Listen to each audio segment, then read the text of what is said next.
अब जहां एक तरफ तुर्की ने अमेरिका को बड़ा झटका दिया है, तो वहीं तालिबान ने चाइना को लौटा दिया है। जियोपॉलिटिक्स में बहुत कुछ चल रहा है, हमेशा की तरह जानने को मिलेगा बहुत कुछ। आइए जानते हैं इन खबरों को विस्तार से। अमेरिका में डोनाल्ड ट्रंप के राष्ट्रपति बनते ही तुर्की के राष्ट्रपति रजब तैयब अर्दोगन के हौसले बुलंद हो गए हैं। उन्होंने अमेरिका से F-16 सौदे के एक बड़े हिस्से को एक तरफा तरीके से रद्द कर दिया है। बड़ी बात यह है कि इस सौदे के लिए अर्दोगन ने अमेरिका के सामने कई वर्षों तक नाक रगड़ा था। तुर्की के अधिकारियों ने कहा कि उसने अमेरिका से F-16 लड़ाकू जेट पैकेज के अपने नियोजित $23 बिलियन के अधिग्रहण को कम कर दिया है। इस समझौते में शामिल मौजूदा F-16 बेड़े के लिए खरीदे जाने वाले 79 मॉडर्नाइजेशन किट के खरीद को रद्द कर दिया गया है। तुर्की के रक्षा मंत्री यासर गुलर ने मंगलवार देर रात इस फैसले की पुष्टि की। गुलर ने एक संसदीय सुनवाई के दौरान कहा कि F-16 ब्लॉक 70 के खरीद के लिए प्रारंभिक भुगतान किया गया है। $1.4 बिलियन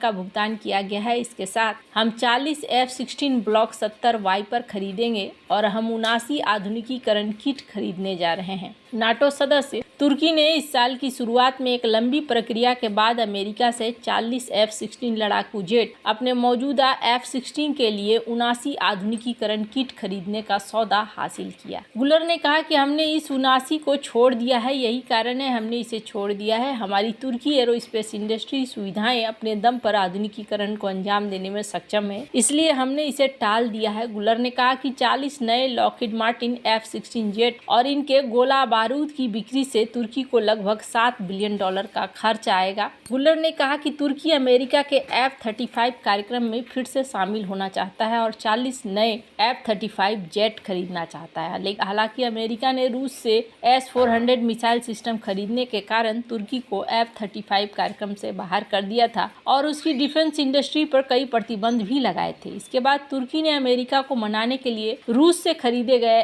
S-400 मिसाइल सिस्टम को एक्टिव नहीं किया। जहां एक तरफ ये सब कुछ चल रहा है, वहीं दूसरी तरफ तालिबान ने चीन को बड़ा झटका दिया है। अखुंजदा ने जिनपिंग के दूत को वापस लौटा दिया है। अफगान तालिबान और पाकिस्तान में मध्यस्थता की कोशिश कर रहे चीन को बड़ा झटका लगा है। तालिबान के सर्वोच्च नेता हबीबुल्लाह अखुंजदा ने सुलह की कोशिशों में जुटे चीनी प्रतिनिधि मंडल से मुलाकात से इनकार कर दिया है। चीनी प्रतिनिधि मंडल पिछले हफ्ते के अंत में काबुल पहुंचा था और तालिबान सरकार के वरिष्ठ अधिकारियों के साथ वार्ता कर रहा था। इस प्रतिनिधि मंडल का नेतृत्व के एक विशेष दूत यू शियांगयोंग कर रहे हैं। उन्होंने कंधार में अखुंजदा से मिलने के लिए वक्त मांगा था। चीनी प्रतिनिधि मंडल अखुंजदा से मुलाकात कर अफगानिस्तान में तहरीके तालिबान पाकिस्तान की गतिविधियों पर चर्चा करना चाहता था। यह प्रतिनिधि मंडल काबुल दौरे से पहले पाकिस्तान भी गया था, जहां पाकिस्तान सरकार ने अफगानिस्तान में टीटीपी की कथित मौजूदगी से जुड़े सबूत साझा किए। पाकिस्तान ने कहा कि टीटीपी के मुद्दे को हल किए बिना अफगान तालिबान के साथ संबंधों को कायम नहीं किया जा सकता है। चीनी प्रतिनिधि मंडल ने अफगानिस्तान के राजनीतिक मामलों के उप प्रधानमंत्री मौलवी अब्दुल कबीर, रक्षा मंत्री मुल्ला याकूब और अन्य लोगों के साथ बातचीत की। इस दौरान चीन अफगानिस्तान संबंधों को मजबूत करने के अलावा अफगानिस्तान की धरती से संचालित आतंकी शिविरों का मुद्दा उठाया गया। हालांकि तालिबान ने दो टूक लहजे में कहा कि उनकी जमीन से कोई भी आतंकी समूह काम नहीं कर रहा है। चीन को डर है कि अगर भविष्य में तालिबान और पाकिस्तान के संबंध और ज्यादा खराब होते हैं तो इससे उसके अपने हितों को खतरा होगा। ऐसे में चीन की कोशिश तालिबान और पाकिस्तान के बीच सुलह कराने की है। चीन के मुस्लिम बहुल उइगर क्षेत्र सिंजियांग में ईस्ट तुर्कमेनिस्तान इस्लामिक मूवमेंट सक्रिय है। चीन से आतंकवादी समूह मानता है कि यह समूह अफगानिस्तान से ऑपरेट होता है। ऐसे में को डर है कि अगर तालिबान स्वतंत्र होता है तो इससे सिंजियांग को खतरा हो सकता है। खैर, आपको बता दूं, अभी खुद भी तालिबान के अंदर भी समस्याएं चल रही है। अफगानिस्तान में साल 2021 में तालिबान राज आने के बाद दुनिया को उम्मीद थी कि वहां पर शांति आ जाएगी। तालिबान ने शुरू में दिखाने की कोशिश की कि सब एक हैं, लेकिन ऐसा हुआ नहीं। तालिबान के अंदर अब घमासान छिड़ गया है। इस लड़ाई के केंद्र में तालिबान सरगना मुल्ला हबीबुल्लाह अखुंजदा और बेहद शक्तिशाली हक्कानी नेटवर्क के सरगना और अफगानिस्तान का गृह मंत्री सिराजुद्दीन हक्कानी है। दोनों के बीच देश में प्रभाव और कंट्रोल को लेकर विवाद तेज हो गया है। हक्कानी अमेरिका की ओर से घोषित मोस्ट वांटेड आतंकी है और तालिबानी सेना पर उसकी काफी पकड़ है। काबुल पर इसी सेना का कब्जा है। इस लड़ाई से तालिबानी शासन के भविष्य पर सवालिया निशान खड़ा हो गया। अफगानिस्तान के चर्चित पत्रकार और इन दिनों कनाडा में रह रहे बिलाल सरवरी के मुताबिक सिराजुद्दीन हक्कानी ने गुपचुप तरीके से सत्ता पर कब्जा करने की रणनीति पर काम करना शुरू किया है। हक्कानी ने सोशल मीडिया एक्टिविस्ट की भर्ती की जो खुलकर अखुंजदा की नीतियों और उनके नेतृत्व की आलोचना कर रहे हैं। उन्होंने कहा कि दुनिया को लग रहा है कि यह आलोचना स्वाभाविक तरीके से हो रही है, लेकिन यह अखुंजदा की सत्ता के खिलाफ एक नपातुला कदम है और आत्मघाती हमलों का सरगना है। हक्कानी सरवरी ने कहा कि हक्कानी की यह रणनीति दिखाती है कि उसकी महत्वाकांक्षा खुद को तालिबान सरकार के अंदर एक व्यवहारिक और प्रभावशाली नेता के रूप में स्थापित करने की है। हक्कानी अमेरिकी सेना के रहने के दौरान आत्मघाती बम हमलावरों को ट्रेनिंग देने के लिए कुख्यात। अब हक्कानी अखुंजदा को हटाने के लिए नए तरीके आत्मघाती हमलावरों की भर्ती कर रहा है। ये सोशल मीडिया में माहौल बना रहे हैं। हालांकि इसका नतीजा इन लोगों को भुगतना पड़ रहा है और तालिबान की कुख्यात खुफिया एजेंसी GDI इन्हें अरेस्ट कर ले रही है।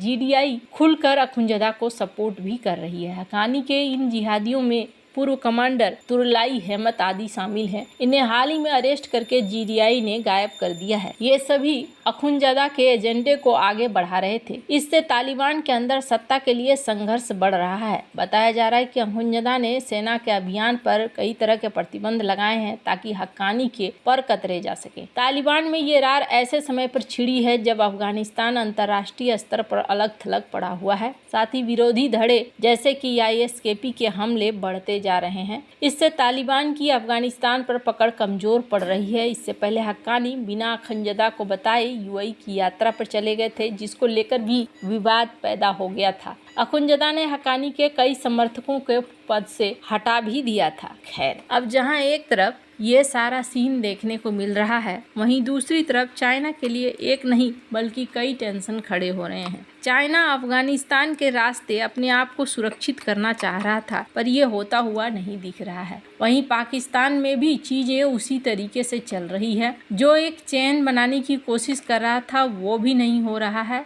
और ये चीज़ें दिखला रही है कि दिक्कतें अब यहाँ पर बढ़ती जा रही है। हालांकि आपको बता दूं, इन्होंने आशा नहीं छोड़ा है। अफगानिस्तान को रीजनल फॉरेन काउंसिल में मीटिंग के लिए बुलाया है चाइना ने, और इसका मतलब है कि वो चाइना को ये दिखलाना चाहता है कि हम यहाँ पर चीज़ों को और बेहतर कर सकते हैं और आपको हम अंतर्राष्ट्रीय तौर पर रिकॉग्नाइज करवा सकते हैं। हाल ही में ये भी देखने को मिला कि ईरान और चाइना के बीच में बैठक हुई और ये बैठक अफगानिस्तान को लेकर हुई। चाइनीज रिप्रेजेंटेटिव जो अफगानिस्तान में है वो यहाँ पर मुलाकात कर रहे हैं। इस मुलाकात को माना जा रहा है कि ये मुलाकात यूं ही नहीं है, बल्कि कुछ न कुछ चीजें हैं जो अभी भी यहाँ पर कारण बन रही हैं पाकिस्तान के अंदर मचे उथल पुथल का। खैर, अब यहाँ पर चाहे जितनी भी मीटिंग हो, लेकिन ये मीटिंग यही बता रही है चीजें सही नहीं है। वैसे